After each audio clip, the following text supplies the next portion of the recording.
If human senses received every frequency of the cosmos simultaneously, the nervous system would overload. Surviving this sheer density of information requires a biological filter. For centuries, the Standard Model described the universe as a clockwork mechanism, a cold expanse of matter grinding through the dark. This mechanical metaphor is now reaching its limit as it fails to account for the role of the conscious observer looking through the lens. Ancient traditions faced this same complexity through syncretism. During the Warring States period, Chinese scholars merged disparate fields like astronomy and naturalism to map underlying cosmic patterns.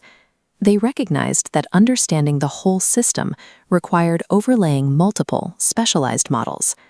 Global mythologies function as a single, compressed interface map. The recurring stories of world creation and celestial hierarchies provide a shared set of instructions for navigating the layers of reality. In this framework, deities represent functional boundary protocols within a cosmic operating system. They are job titles rather than literal characters, defining how information moves across the thresholds of experience. Reframing these figures as technical user interfaces suggests that ancient history is a record of advanced systems architecture, preserved in the durable language of symbolism. The cosmic egg represents an observer safety architecture. It is a conceptual shell that steps down overwhelming data into a range that a human mind can safely process. This architecture relies on the office of the limit, historically personified by Saturn or the firmament. This function serves as the universe's internal compression system. Form and boundary are physical requirements for a habitable environment. The limit provides the necessary delay, slowing down infinite energy so that time and matter can hold a stable shape. Information moves between these boundaries via the messenger, the protocol anciently assigned to Mercury. This office handles the routing of signals across otherwise closed thresholds. The messenger acts as the active translation layer. It collects the incomprehensible signals of the macrocosm and scales them down to fit the human microcosm at the center.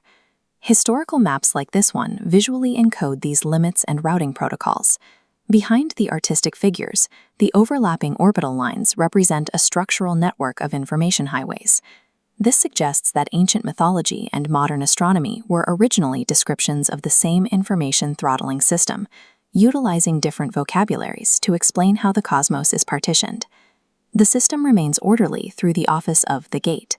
These are the specific coordinates where energy is permitted to cross from the outer layers of the system into the local environment. In this star map, constellation intersections function as technical transit diagrams, marking intervals when cosmic information entered the local system.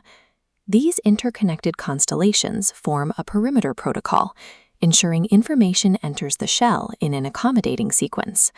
The logic of the gate completes itself at the human interface.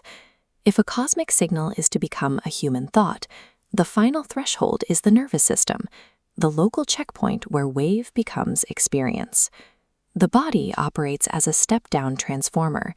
It takes the raw, invisible signals of the environment and translates them into the coherent world of color, sound, and touch.